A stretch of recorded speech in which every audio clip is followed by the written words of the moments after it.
ποιες είναι οι διατροφικές διαταραχές. Τα άτομα που έρχονται για βοήθεια συνήθως στο κέντρο έρχονται για το λόγο της παχυσαρκίας. Η παχυσαρκία είναι το αποτέλεσμα της υπερφαγίας συνήθως.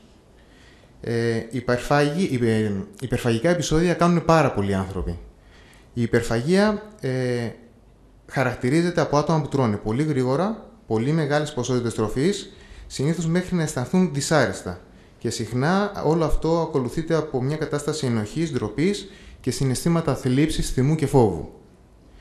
Από τα άτομα που κάνουν υπερφαγικά επεισόδια, κάποια καταφεύγουν σε αυτοπροκαλούμενους εμετούς ή σε καθαρτικά ή σε υπερβολική γυμναστική. Αυτά τα άτομα έχουν νευρική βουλημία.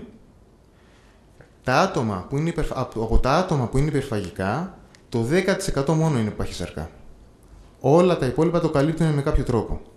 Στον αντίποδα είναι η νευρική ανορεξία, όπου μιλάμε για άτομα που τρέφονται ελάχιστα και αναπτύσσουν μια μυστικιστική σχέση με το φαΐ, τελετουργίες κάνουν, κόβουν σε πολύ μικρά κομματάκια το φαγητό και έτσι συνεχίζεται αυτή η διαδικασία.